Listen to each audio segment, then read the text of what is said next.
Hi, everybody. Thanks for tuning back in so that we can listen to a little bit more of Crenshaw. If you're following along, we're picking up on chapter 25, page 119. We drove to a busy corner and parked next to a Starbucks. It was a cool and rainy kind of day. Are you sure about this? My mom asked. Let me join you. Won't be the first time I've played an outdoor concert, said my dad. And you can't come with me. Someone needs to stay with the kids. We waited in the minivan, watching him as he crossed the street. He had his sign and his guitar, but no Aretha. My dad stood on the lane divider by the left-hand turn signal. He propped his thank you sign against his open guitar case. We couldn't hear him singing. There was too much traffic. He needs to make eye contact, my mom said.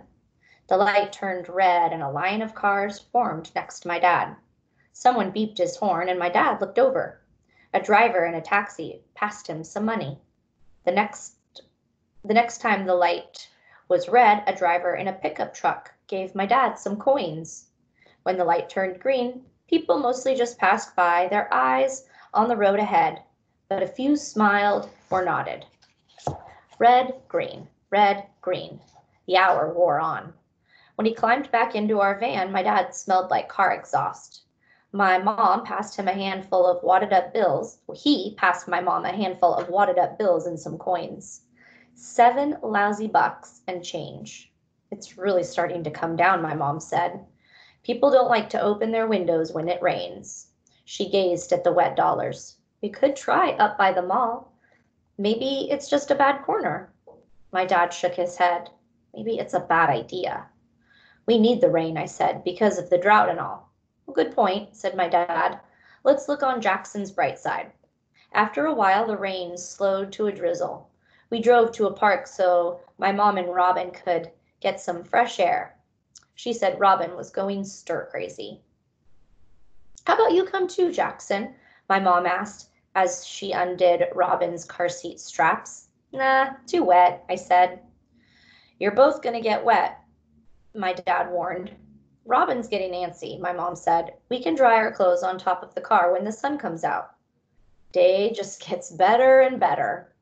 My mom leaned against the seat and kissed my dad's cheek, which was kind of stubbly. Good times, she said. I stayed in our minivan with my dad. Aretha, who smelled a little ripe, was sleeping in the back. I decided to draw a new sign for my dad. A better one, like the one my mom had made for our bathroom door. I tore some cardboard off the end of my sleeping box. Then I made a smiling fish sitting in a canoe. He was holding a fishing pole and wearing a floppy hat. In big letters, I wrote, I'd rather be fishing. My dad was dozing in the driver's seat. His eyes were closed, but he wasn't snoring, so I knew he wasn't serious. I poked him with my sign. Try this next time, Dad. He blinked, rubbed his eyes, and took the sign from me. And for a long time, he just stared at it. Great job, he finally said. I like the mustache on the trout. And then nice touch. Just an FYI, rather has an E. And oh, never mind. It's great, kiddo. Thanks. If it gets wet, we can grab some more cardboard and I'll make a new one. My dad set the sign down gently on the passenger seat. Then he opened the door and stepped outside. It was misty and leaves were shining and dripping. Mom says she's only seen my dad cry 3 times. When they got married and when Robin and I were born. I watched my dad lean against the hood of our car and cover his eyes with his hand. His face was damp, but I told myself it was probably just the rain. Chapter 26. During the afternoon rush hour the next day, my dad returned to the same corner with his new sign. It was drizzling again, and gray clouds hung low in the sky.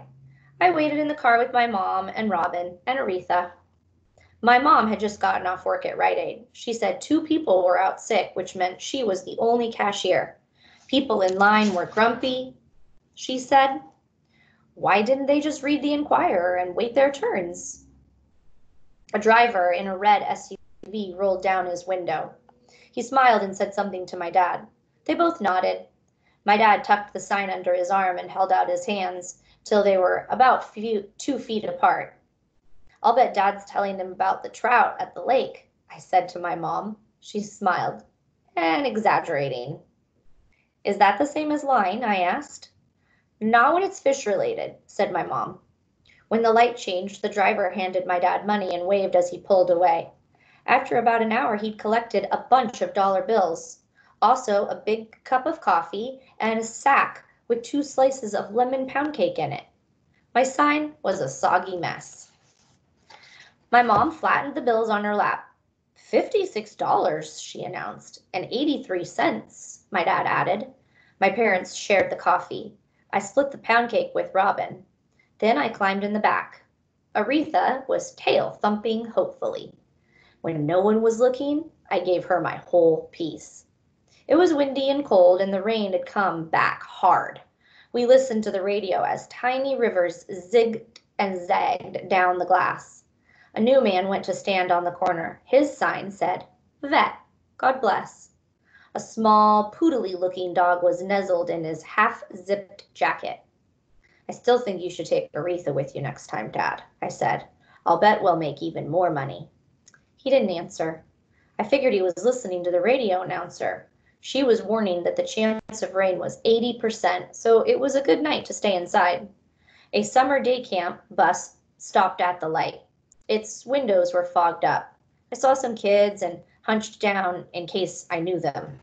Someone had drawn a smiley face with a word by it. Hello, I decided, but it was hard to tell. I was on the outside, so everything was backward. Aretha licked my sticky hand. Next time, my mom said, leaning her head on my dad's shoulder, I'll do it. No, he answered, so softly I almost couldn't hear him. No, you won't. Chapter 27. The next evening, Crenshaw appeared. All of him, not just his tail. We were at a rest stop off of Highway 101, sitting at a picnic table. Cheetos and water for dinner, my mom said. She sighed. I am a bad, bad mother. Not a lot of options at a vending machine on the 101, my dad said. He hung a pair of his underwear on a nearby bush to dry. Sometimes we washed our clothes in the sinks at bathrooms. I tried not to look at the underwear. After we ate, I headed to a patch of grass under a pine tree. I lay down and stared at the darkening sky. I could see my parents, and they could see me, but at least I felt like I was a little bit on my own. I loved my family, but I was also tired of my family. I was tired of being hungry. I was tired of sleeping in a box. I missed my bed. I missed my books and Legos. I even missed my bathtub. Those were the facts. A gentle breeze set the grass dancing. The stars spun. I heard the sound of wheels on gravel and sat up on my elbows. I recognized the tail first. Meow, said the cat. Meow, I said back because it seemed polite. Chapter 28. We lived in our minivan for 14 weeks. Some days we drove from place to place. Some days we just parked and sat. We weren't going anywhere. We just knew we weren't going home. I guess getting out of homelessness doesn't happen all at once either. We were lucky. Some people live in their cars for years. I'm not looking at the bright side. It was pretty scary and stinky. But my parents took care of us the best that they could. After a month, my dad got a part-time job at a hardware store. My mom picked up some extra waitressing shifts, and my dad kept singing for tips. Every time his fishing sign got wet, I made him a new one. Slowly, they started saving money, bit by bit, to pay for a rental deposit on an apartment. It was sort of like getting over a cold. Sometimes you feel like you'll never stop coughing. Other times, you're sure tomorrow is the day that you'll definitely be well. When they finally put together enough money, my parents moved us to Swan Lake Village. It was about 40 miles from our old house, which meant I had to start at a new school. But I didn't care at all. At least I was going back to school, a place where facts mattered and things made sense. Instead of a house, we moved into a small, tired-looking apartment.